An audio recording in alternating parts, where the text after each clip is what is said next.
Woza nendlebe ngize nendaba. Allegedly selosibabaze njalo ngane zakwethu. Umkhwanazi, it seems as if he opened a can of worms and he is exposing a lot of rot just by that media briefing eyodwa. Jwi!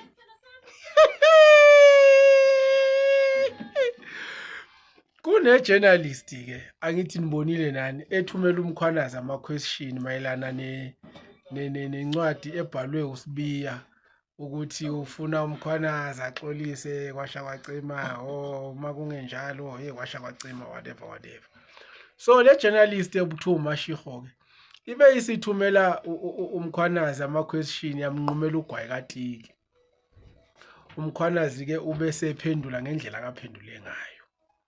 So manje ke into eyenzakalayo ukuthi lo bhuto la ngenhla igama lakhe uClement Manyathela usebenza lapha kwa702 nakwa SABC.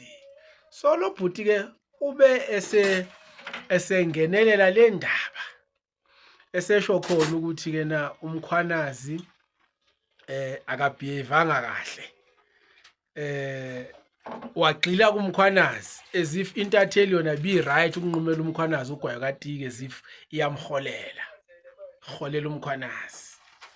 So umkhwanazi naye uyiphendule ngendlela akayiphendule ngayo ngendlela naye ibikadibuze ngayo. Angithi respect is end.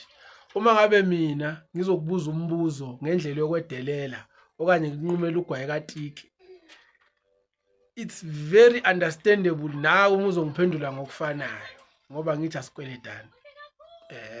I-journalist angithi ibincenga indaba kumkhwanazi okanye impendulo kodwa ibonise ukwedelela ngendlela ebibuza ngayo. Manje uClement Manyathela uzodefenda ke sekuba yitrail ke yengxoxo ezize ziveza ukuthi even umkhwanazi wabala ama-journalist laphayana kwasha kwacima and kumele aveze lama-journalist akhohlakele and all of that. So okusho ukuthi manje he's attacking umkhwanazi. And siyazi ukuthi e702 bonke nobongani ebanhloboni kaPende. Angifuni ukufaka ubaba uZuma ngoba kuzothiwa hayi ubaba uZuma kangeni la naye kwasho kwacima ngizomyeka, but siyabazi ukuthi banhloboni kaPende basebenzela kuphi. So even nalo washona lo owafa lo ubani uSibiya Makheza same nalo washada okwaku uReady Direko waphenduka uReady Tlhapi siyabazi bonke that gang we know them. So uClement Manyathela uhlale ezenza yena engathi ungcono. So if kuukuthi yena is against wrongdoing eSouth Africa, surely he should be supporting umkhwanazi just like the rest of us. So why would he support a journalist wrong if kuukuthi naye he supports ukuthi kwenzeke izinto eziright eSouth Africa? Kungani uma ngabe umkhwanazi eveza leyanto ebese include nokuthi bonke abantu bangcolile ku-judiciary even naku-media space ama-journalist? Yini le kwatisa uClement Manyathela kangaka because yena uyazi ukuthi uclean? Yini le mnyathelayo kangaka yena? Unyathelwa yini kangaka uClement Manyathela ngoba yena akaphuma endleleni, uhlala ihamba endleleni yena? Yini lemluma, yini emncinzayo le? Uncinzwa yini Clement?